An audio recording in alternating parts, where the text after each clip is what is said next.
idol madla, nakakahanga, may mga hawak, gandang linyada. Ika'y inspirasyon kung bakit hanggang ngayon ako'y palaging kumakarera. Sa mga naghahanap kay Barak mga kalapatids, eto na si Barak ngayon. So dati mukha lang siyang mabait pero ngayon mukha na siyang dragon. So, kita niyo yung ulo niya, ayan oh. Medyo magana yung ulo niya.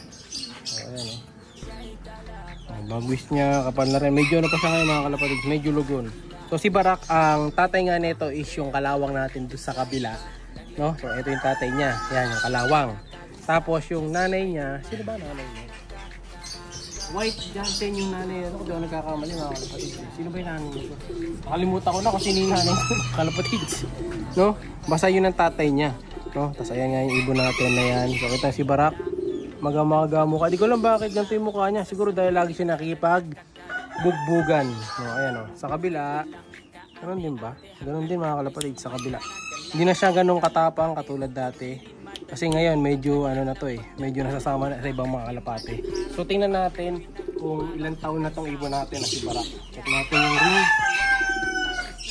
Ito yung kanyang ring. Ayan, medyo malabo oh. So teknikan natin. Alam nyo na yun kung ano pinambasa natin.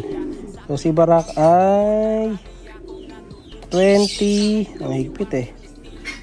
2020 mga kalapatid. So bale itong si Barak is 5 years old na. So sa mga susunod na araw, papakilala natin ito dun sa one tie natin na nasa likod, yung medyo high blood, no? Para makilala niya si Barak. So batcher sa atin to. Kaya lang hindi ko na masyadong natitrain ngayon dahil medyo busy na. So ito si Barak, 5 years old, ganito itsura. So yung isa naman, ito medyo maliban.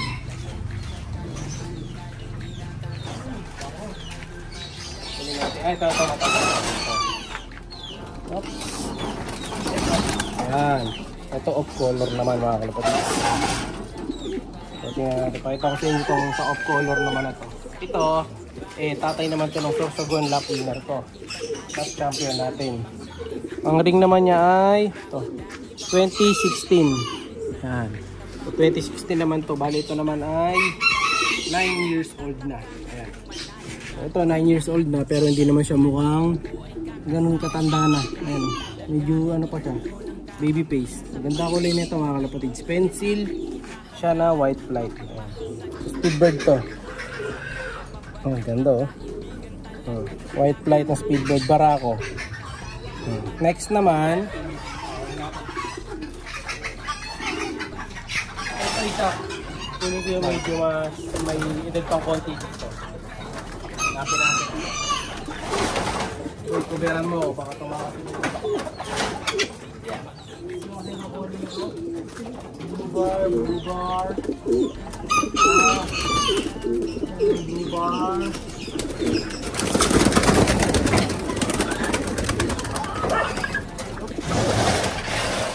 Ito mga kalapatids, muntik na silang tumakas.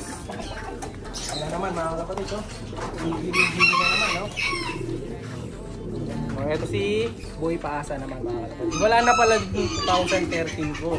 Kasi nga yung 2013 natin na ibon, yun na naman siya mga kalapatids. Gili-gili. So ito, wala na yung 2013 natin.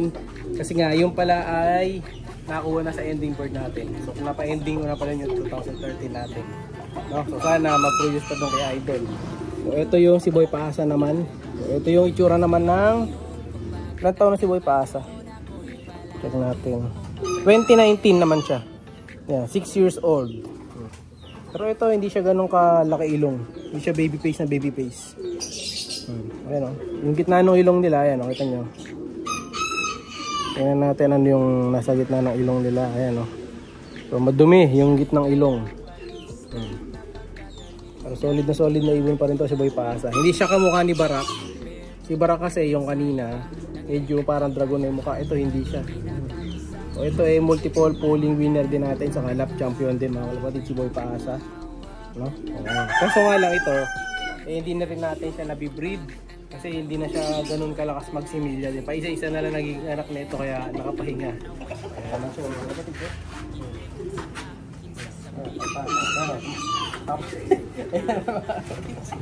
Si Warden Junior talaga yan. Ano naman, no? Makakastayin pa ako yan. Luloy manok na yan eh. Oh, so ito, ang ibon natin na si Boy Paasa. Next naman, ito maraming na naman sir, wala ko rin. Ito.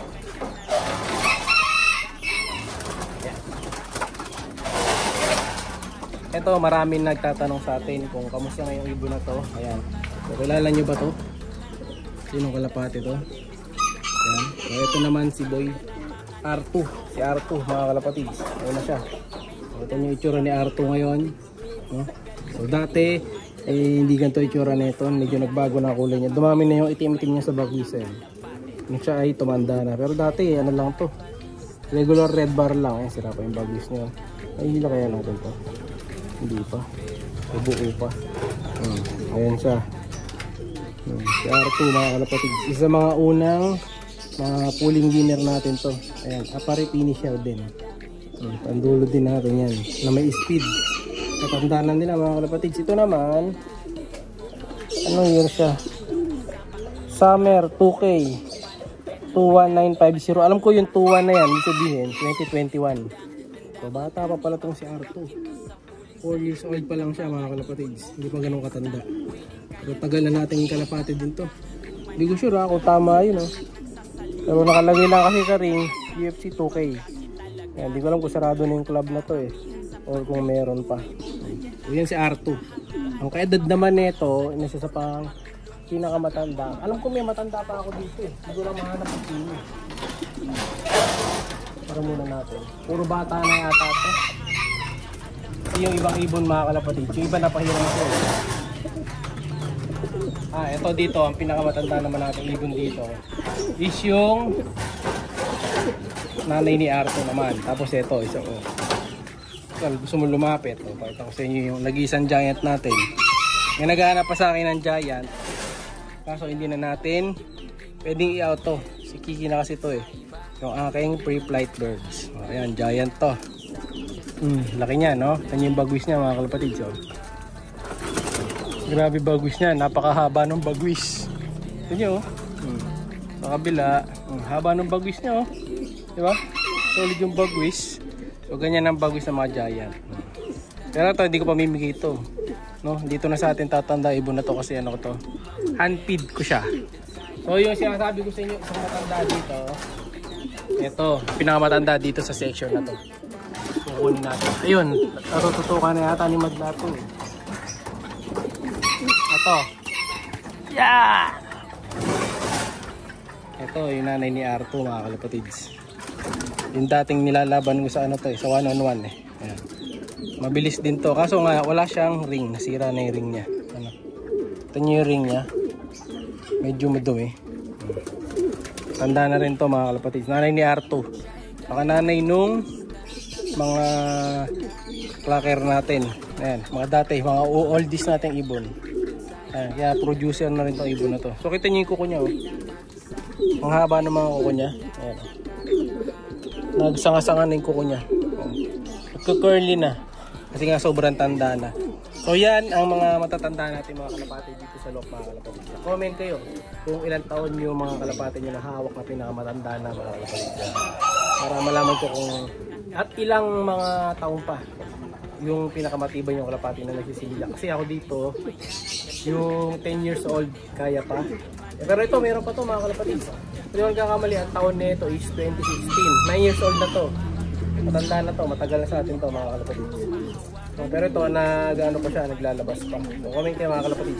And then yung pamimigay kong kalapate, so abangan nyo yan. Lalabas natin yan next week kasi nga katapusan na para sa first day kagad ng September dahil Berna. Mapipili natin kagad yung mananalo. Kaya pinintay nyo, comment parati, baka kayo nasusunod na makatanggap ng katulad dito na kalapate. Siya'y kalapatistang napakagaling na kinakilala.